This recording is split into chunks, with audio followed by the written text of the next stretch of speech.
Breaking tonight, severe storms slamming parts of the southeast, the second strong system to impact that area of the country in just a week.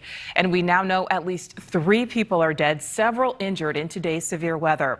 Now, Alabama, Mississippi, Tennessee, all seeing direct impact from this system.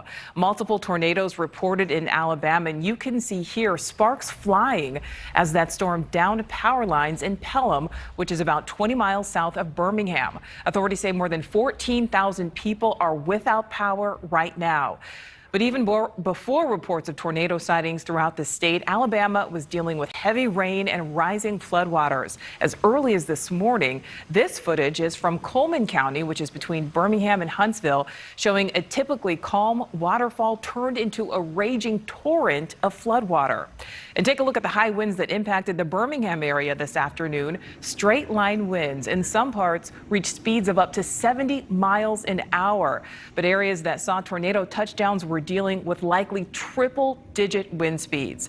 And already we're seeing extensive damage in many communities. You can look at this: trees uprooted, roofs ripped off buildings, and reports of injuries in some areas. News Nation reporter Catherine Mazzone is live on the ground in Pelham, Alabama, outside Birmingham, with a closer look at the damage. But first, we do begin with meteorologist Albert Ramon, who's been monitoring the storm system's every move throughout the day. And Albert, there's already a tornado on the ground right now. Yeah, we have 2 tornadoes on the ground right now, one to the northeast of Birmingham, the other one to the southwest, where we have a tornado emergency in place for northern Perry County and southwestern sections of Bibb County. Again, this is going to be to the southwest of Birmingham, something we're going to keep an eye on for the Birmingham area. But right here on Doppler radar, that's what we call a debris ball signature. So Doppler radar pinging off of not just heavy rain and hail, but also lofted debris. Gerard in the Weather Center just telling us a few seconds ago that the gate-to-gate shear, the amount of wind that is rotating in this thunderstorm, now at least 150 miles per hour as this thunderstorm moves off towards the northeast, approaching Centerville in the community of Brent, Alabama. So this is a tornado emergency. If you live in Bibb County, in particular the Brent and Centerville area, it's time to get to the lowest floor.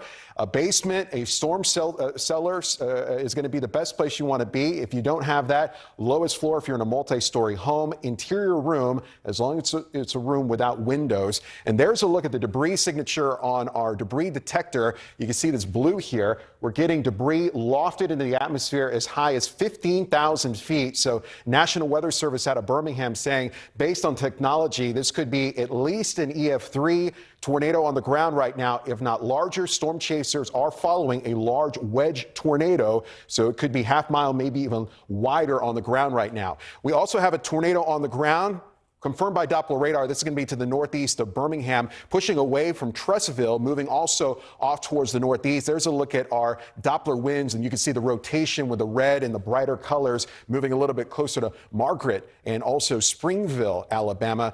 This, again, is a confirmed tornado on the ground, confirmed by Doppler radar. It's not just Alabama, but a good section of Mississippi also under a tornado watch until 8 o'clock local time. And then from Middle Tennessee stretching into southern Indiana, that is a tornado watch in effect until 11 p.m. Central Time as showers and thunderstorms continue this evening and continue to move off towards the southeastern portion of the United States as we head into tomorrow morning. Another check on Doppler radar coming up in just a few minutes, Nicole. All right, Albert, thank you. We'll return now to News Nation's Catherine Mazzone live in Pelham, Alabama, with the latest developments there. Catherine.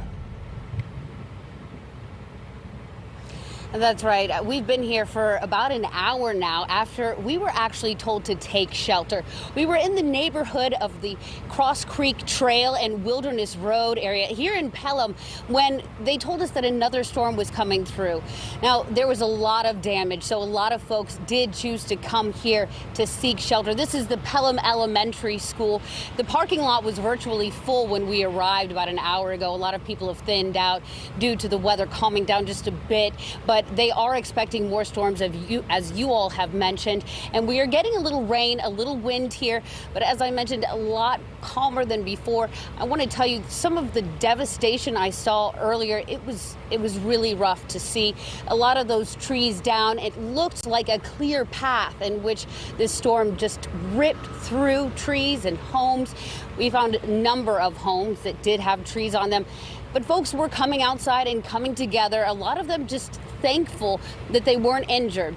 Now, we do know that some people were injured, but here in Pelham, they say that they were grateful to have had shelter and to be alive, really. They're experiencing power outages at this time. But again, everyone in this area is safe. For now, I'm Catherine Mazzone for News Nation in Pelham, Alabama.